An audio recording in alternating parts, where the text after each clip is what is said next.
What's up, guys? You guys ready for an R3 review?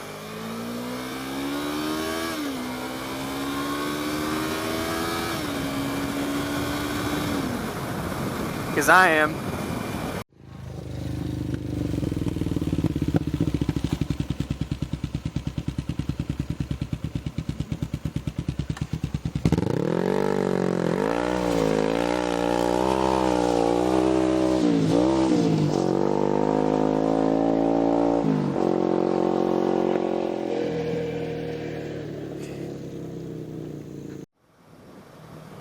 So I'm gonna start everything off with rider comfort.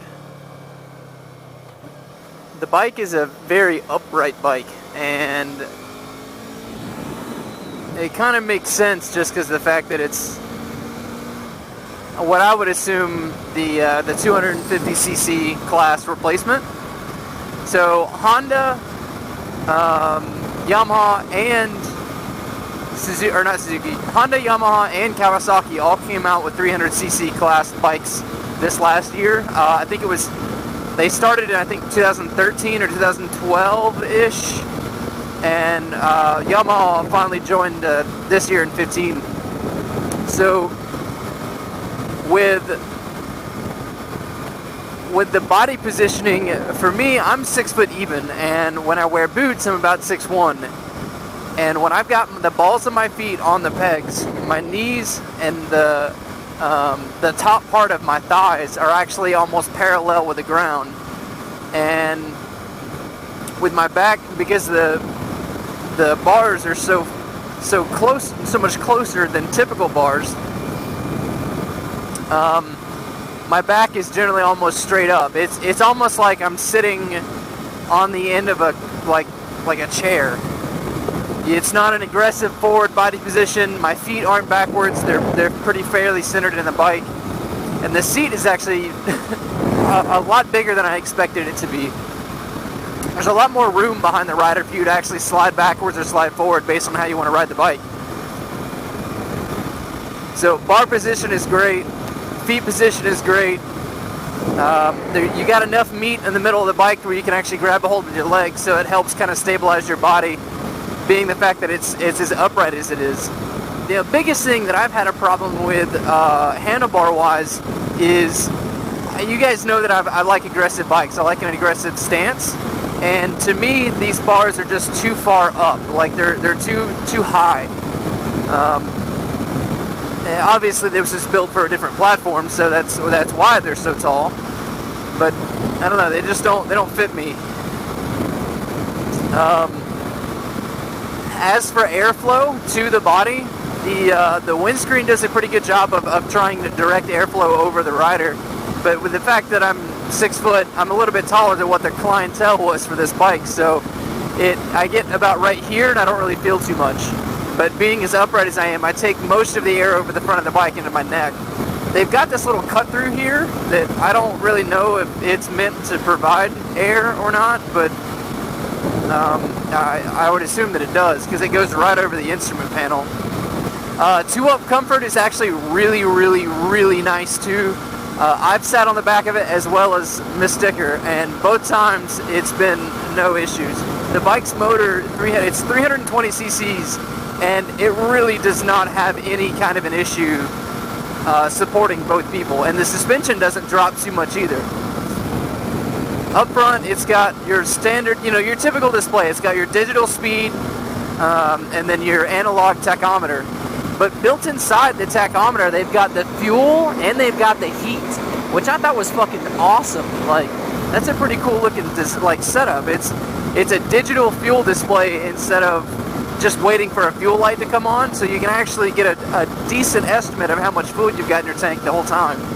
I have noticed that when you're on hills, it does trip the sensor a different way.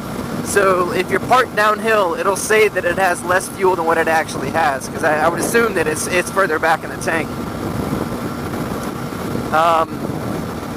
On the right side, it's for actual indicators. It's got it's got a blinker light, it's got your high beams, and then it's got a neutral light. The only other two items on here for indication are the engine oil and the engine temperature, but those two only come on whenever you either have a problem or when the bike is just starting up. It does have a gear display, which I think is something that a lot of bikes need. I know that once you get in tune with your machine, you automatically know what gear you're in based on the sound of it. But it's, especially for someone who's going to be the main target clientele for this bike, knowing what gear you're in is awesome. I've also noticed that with the motor, it almost seems like whatever gear you're in is about how fast you're going. So first gear, it's about 10 to 15 until it wants to shift, which is really kind of weird. It sounds like it sounds really strange. I almost feel like I'm pushing the motor too far if I go over 20 in first gear. So each subsequent gear, the rev line for it is, in sitting in that gear, going your speed is roughly around 65 to 7K. All of your hand controls are really nice. They're all in their proper places. Yamaha, I don't think, has ever had any problems with building a. I'm trying to see if this guy. Yeah, there you go. Yamaha's never created an instrument cluster setup that I haven't liked. Even with the R6, I didn't mind it. The only thing bar-wise that I've kind of had a really awkward time with was the levers. The levers stock were like flat with the bar. They weren't angled down. We actually just angled them down today, so they feel a little bit more comfortable. And that may be dealer side, the bike mechanic who actually builds the bike out of the crate, or it may come straight from Yamaha. I don't know. But we did lower them down a little bit to make them a little bit more comfortable. The overall look of this bike is amazing. When I first heard about the R3 being kind of like this step up from the R125 that's going on over in Europe, I kind of had my doubts that Yamaha may or may not give it that little kind of performance boost that they've done with all of their sport bikes.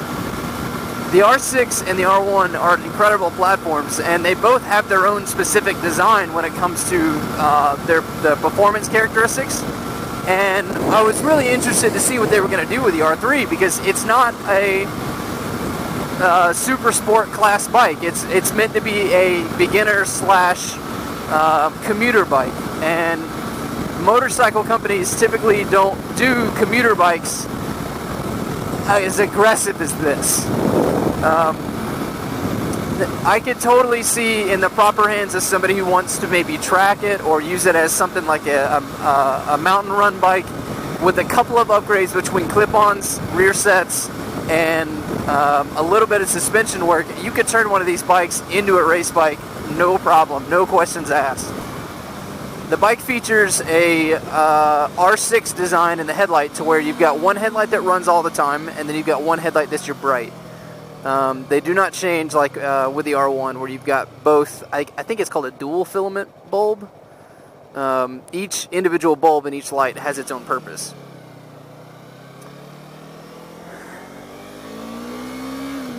So there you go. So I just got to. So that's second gear and 37 miles an hour at 8K, which is kind of weird. I feel like Yamaha really kind of revved up this motor. I don't know, it's really strange. The power delivery is great. I've noticed that most of that torquey feel comes around 2,500 to 3K, somewhere close to 4, when you're essentially too low in the gear, or too high in the gear. So if I'm in like 4th right now and I wanted to pull around the car, it kind of has to climb up to about 75 to 8, and then it'll start stepping up a lot easier.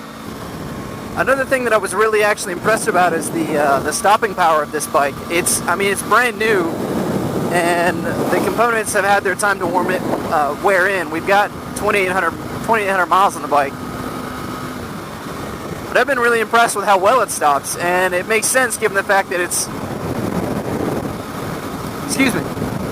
It makes sense given the fact that the wet weight of this bike is stupid. Like, this is such a light motorcycle, and it's balanced really, really, really well. Just sitting upright like this, you don't feel like you're too far in the back and you're having to fight the front end to get it to turn. It's really, really, really natural. And I really enjoyed that about a bike. I like not having to fight it to get it to do what I want. even if it's not set up for how I would like to ride it. I strongly recommend you guys going down to your local dealership, sitting on one, checking them out.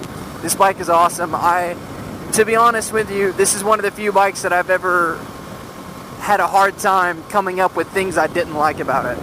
And I really think that Yamaha did a great job living up to the hype of creating a 300cc bike. So if you guys have one or are looking at getting one, definitely drop a comment below. I want to see what you guys think compared to my own analysis. And I just want to say thanks for watching, guys. You guys take it easy. You guys will definitely see this bike in the future. Later, guys.